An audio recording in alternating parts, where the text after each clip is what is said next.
Good afternoon, Lisa. Good afternoon, Andrew. It's nearly good evening, but not quite. Well, no. Because it's 5 to 5. 5 to 5. And it's time for The Enemy of the World. Episode 4. Episode 4. Episode 4. Now this, I always sort of regarded as the mysterious episode. Mm-hmm.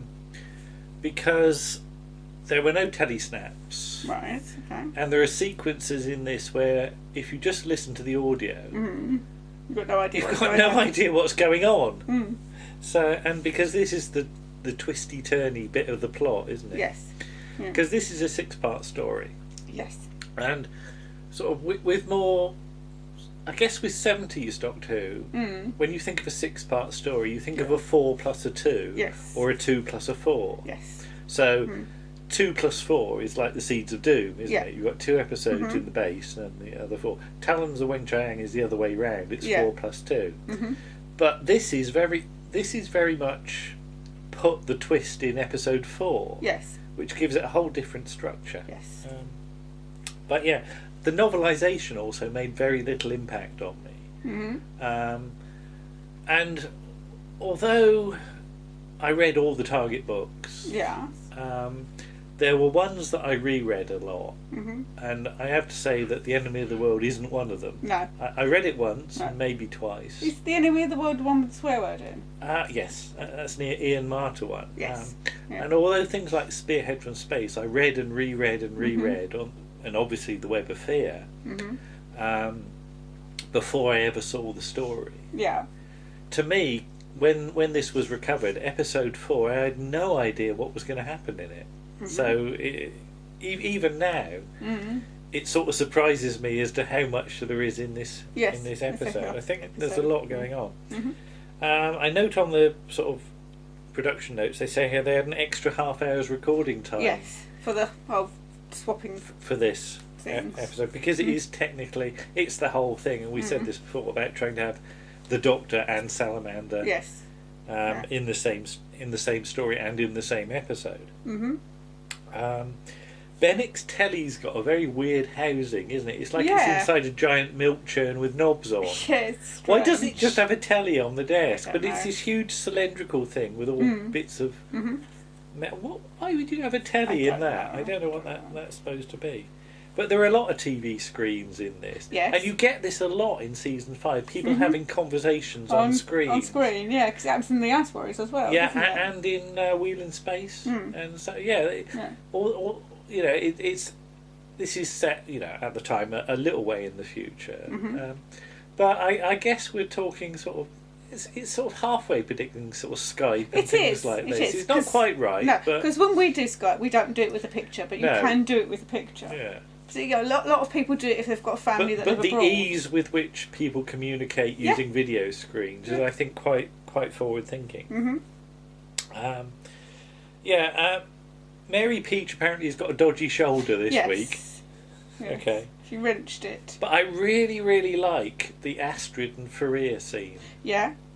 And you've got 2 strong women meeting.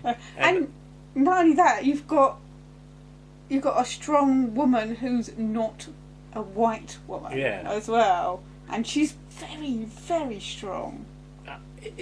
You know, I mean, we see a lot of 60s TV. And people that are not... People that are white are more widely represented. Normally, if there was someone of colour, they're in the background as a. But this does it really, really well because it's matter of fact. It's not made. It's not a big thing. No, not at all. You know, she's just the character. There's no. Oh, aren't we being clever here? Yeah. There's just the 2 characters meet and they have their scene, and it advances the plot. And and I do wonder, because I always think. If you've ever heard Toby Hadoke's Moth 8, my Doctor Who scarf, he mentions in there about people commenting when Rose was shown, because Mickey is not, again, is played by somebody who's not white, there was a lot of, it's an it's an interracial relationship, but that's not what they say, and there was a lot of fuss in certain quarters about it. But Doctor Who's always done this. It was doing it sort of almost 40 years before. But compared to Toberman in Tomb of the Sidemen, we've moved so far. which has got certain elements to it that you sort of wince at a bit now. Yes. But Faria here, there's nothing to complain about here, as far as I can tell. You know, not only is she a female character, she's a strong female character of colour. But I think people forget about her. Yeah. And you know, you get people sort of going through sort of representation in Doctor Who, and nobody ever talks about her. No, they don't. They never mention her. Maybe because for half the time most of her story was missing. Yeah. You only had that one episode where she's not actually so strong, I suppose. But to me, you say it's just the way it's almost thrown away. Yeah. There's nothing sort of beating you over the head with it here, so that's brilliant. In fact, the complaint I do have is the notes say that Milton Johns is from Bristol. Mm-hmm. You want him to have a Bristol accent? I want Bennick to be OR. Well, obviously you lost that at drama I know, and obviously you probably had to. Yes. But we say this thing about representation. You don't hear regional accents. You do not get people in Doctor Who with West Country accents who are not comedy characters. Because, and it's going to sound awful, but people with that accent do sound a bit daft. And I've said this in other places, but Colin Pillinger, as a scientist with a West Country accent, I was so pleased he used to get on the screen. And of course Phil from Time Team. But even so, even to this day, people think that like the Wurzels, that accent is automatically comedy. Yes. And it is wrong. Yes. I know, you know, that this is a very specialised complaint. Yes. Not enough Bristol on the But TV. there's not enough West Country accents in drama. No, you're right. You know, even in Broadchurch, some people manage it better than others, don't they? They do. Yeah. They do, yes. Wisely, when they did Broadchurch, they chose just to let David Tennant use his own accent. I'm thinking about that scene in Hot Fuzz as well. Edge is an edge. What did he say? He said an edge is an edge, But that's Edgar Wright, who grew up in the area. I know. Edgar's obviously, on my side here. Completely off. But it's a point it's a I valid have to point. make. It is a valid point, yes. You know, and I just wrote shame he's lose the accent to be taken seriously as an actor. But then you get somebody like Reg Lai in last week's episode. Yeah. And Reg Lai came from Australia, and the accent he uses in that is, which is fine because he's meant to be Australian. Yeah. But then we saw him in Ghosts of Motley Hall, where he's meant to be a soldier from the Wars of the Roses. And what is he doing and in he's that? still got an Australian accent. And I just wrote Faria because he really rolls the R in that. And he's really horrible to her as well. But Fraser and Debbie are on holiday. They're on holiday, but yes. Do we actually miss Jamie and Not Victoria really, in this episode? There's a hell of a lot going on. In some ways, Astrid is. Would they have got in the way? They would have, I think. And would have demoted sort of Faria and Astrid. Yeah, I think they would. So their lack is very much taken. The slack is taken up by these characters. Yeah. The notes say about. Did you notice all the bottles of cordial on the set? 6 black currant and 6 ginger. I don't know what all that is. I like the fact there's a plane going over in one scene. And it's just a stupid bit of audio detail, which has nothing to do with the plot. But given that people would have audio recorded this, and those would have been the only copies that survived, I wonder if people thought, "Oh, there's a bloomin' plane going over in this scene." Whoever audio recorded it off air, I bet they were cross. Because we get this. We're on a flight path. We are on the flight path, and we have this problem when we're trying to do podcasts and things like that. A dirty great plane will go over at the wrong moment. There's some very, very nice big close-ups of Troughton and Bill Kerr, and the fact that BBC Villiers House makes an appearance as well is just a nice. And I put bit of pram. Whoa! Yeah, nice bit of pram. Again, Warren will get that joke. I'd like a bit of pram, please. Whoa! Okay. Yeah. Monty Python. Okay. What? Have You're I put making you me off forget now? after that. Yeah. Woman with the Crown. It mentions in the production notes that this is obviously A reference. a reference to Sergei, Eisenstein. Is that how you say it? Yeah, not Einstein. Not Einstein, because in this, it's not Battleship Potemkin. It's the one. It's the Odessa steps. yeah. There's a pram that goes down the steps. Lenin. Yeah, Lenin trivias. We once went to the not the British Museum, the Museum of the Moving Image, and there was an actor who was very enthusiastic every time the name Lenin came up on the screen. And he just shouted Lenin. Lenin. And we were his only audience. Yes, so he was really enthusiastic. He has an audience of 2, bless him. So I put Astrid Fight, because she does. Yes. And again, strong woman. Yeah. You know. Yeah. Very, very Avenger-y. Though the air duct is luckily large, isn't it? It's luckily large enough for people to slide down, yes. Have you ever been in a building with an air duct that's that big? No. What I might have been interested in had it been a rubbish chute. Yeah. Perhaps. Maybe. Because a rubbish chute would be big enough. It'd be unpleasant, but it would be big enough. And I wrote, it's a real shame that Farrier is shot. Yes. I really wish she'd survived to the end of the story, at least. It actually amazes me how nasty that scene is. It quite took me aback the first time I saw it. Because Milton John's Bennick is a total and utter git in that scene when he's pulling her around. But she's got dignity. And what I wrote down here, with Fraser and Debbie on holiday... She's the obvious candidate to be a companion, isn't it? Wouldn't it have been brilliant? It would be fab. It would be fab. If season 6, you know, there's so many barriers you could have broken here. Yeah. And because you know the show is on such a tight turnaround, it's not impossible that somebody could have said, "Oh, actually, make her survive." Yeah. Because Debbie, you know, has signalled her. She's going to leave soon. Yeah. And wouldn't it have been brilliant? That would have been really interesting. Yeah. Because there's a lost opportunity here. Because you would end up getting the conflict every time you went somewhere where her face wouldn't necessarily fit in. Yeah. Yeah, that is a shame. Somebody should have asked her about that. Yeah. But yeah, I mean, what I like is that the character, although she's dying, she's got power still, because she says to him, you know, you can only kill me once and someone has beaten you to it. So she's still got dignity. Yeah. And it's good that they give her the dignity. And I just wrote no spitting allowed. Yes, no spitting, because she was going to spit in his face and they went, no. And eventually we get Salamander. Yes. And this whole sequence where he goes in his capsule with no telesnaps. Yes.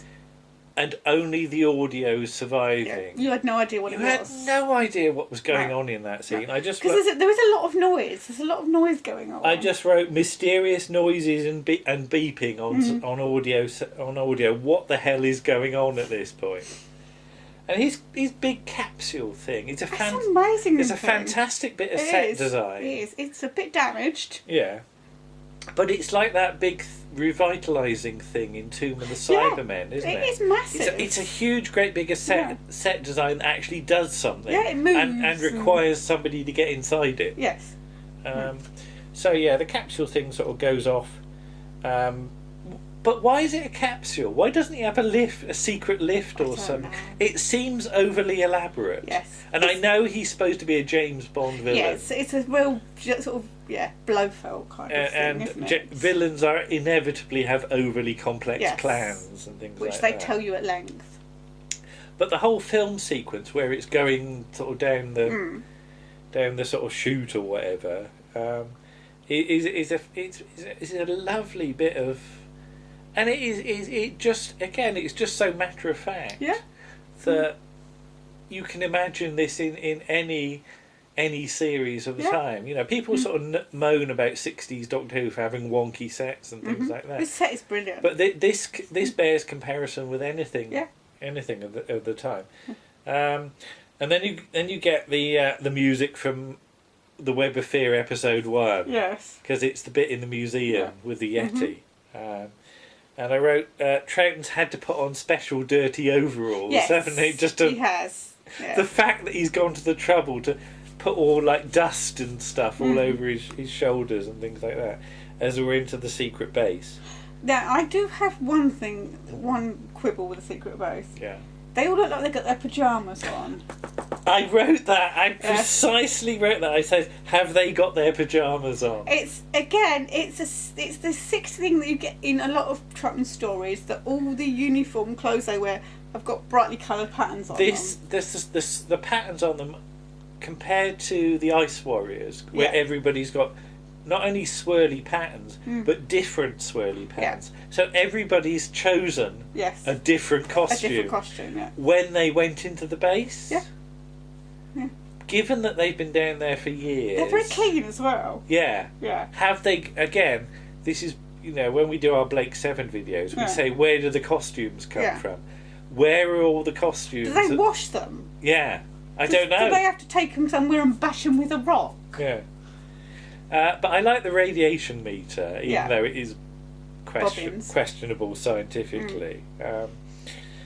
And their girt cask of wine, I wrote, that they wheel in on a trolley with plastic. And I just wrote Party 7. Do you remember the Party 7 of beer that you I know get? of them. I don't think we ever had it. No, I never had one. But, and you can get girt wine things like this? You can get wine in a carton. That you put in your fridge. But not a great big not thing anymore. Like this. No. A firkin. You can get cider in a big cask. Oh yes, that's right, with a tap on. Yeah. And things like that, yeah. But not only have we got alcohol, we've got the big cigar as well. Yes. And but I just put sneaky salamander with his lies and evasions. Yes.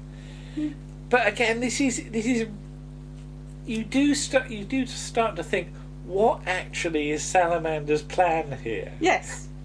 Yeah. You don't really know. Because when this whole secret base stuff is introduced, you just sit back and go, what?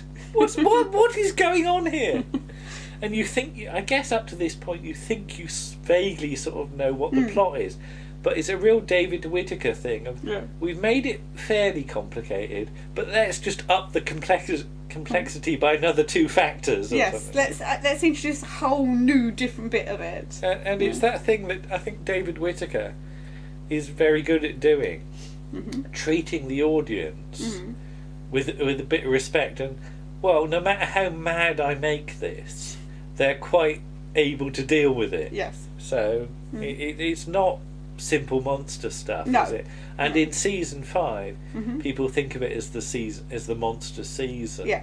And there is a lot of that, but Whittaker's the sort of master of not doing that, isn't he? So. And I mean, it does mention in the production notes that this possibly wasn't the most popular story with the children. For kids, no, it's not going to be. Yeah. And yes, I accept that kids are like, I think Gary Russell says, the kids are probably looking at their watch thinking, can we have an Ice Warrior or a Yeti or something like that? Yeah.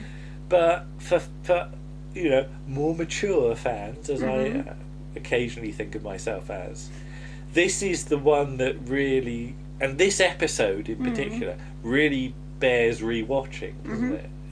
Yes. Just for the sheer madness of the plot. Yeah. Troughton then gets a haircut. He does. Well, snippy snip. Is she actually snipping, or is she just restyling it? Well, no, she's sort of fiddling with it. She's giving him a sort of Hitler fringe. Now, what's your haircut story?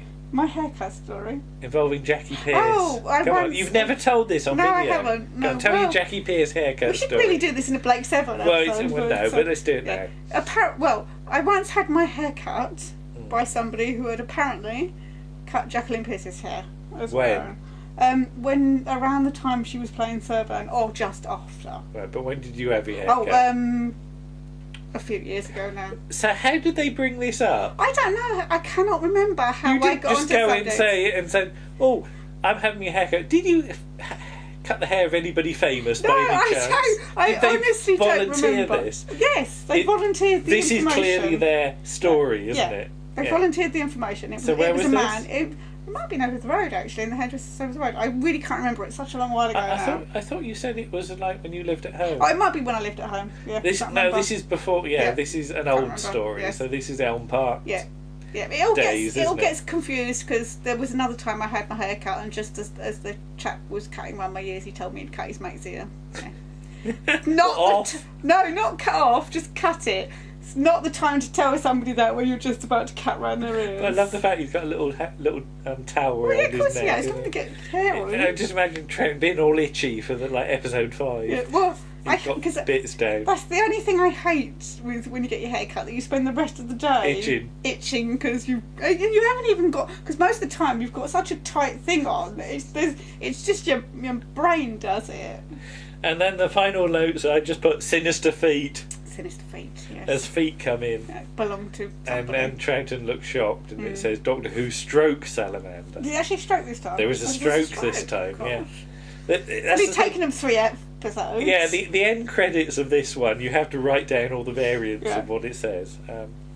But yeah, I think, along with episode 1, episode 1 and episode 4 are probably my favourite episodes of this story.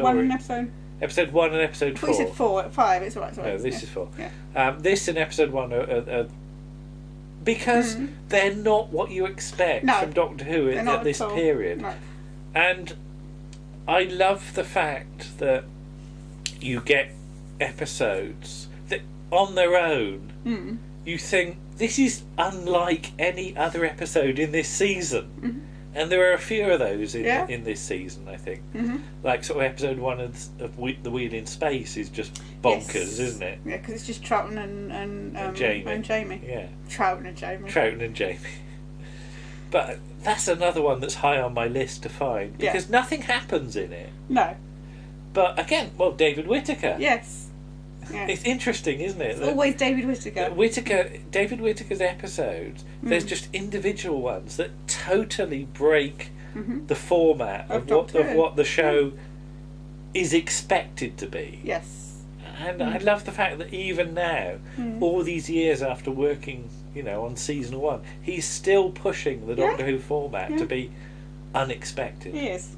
So, hurrah for David Whittaker. Yes, thank you, David Whittaker. Because he's just, mad as a brush sometimes. Yes. But that's a good thing. It is. Okay. We'll be back again with episode 5. We will. Once we've watched it. Yes. And it's time for tea. Okay. Bye-bye. Bye.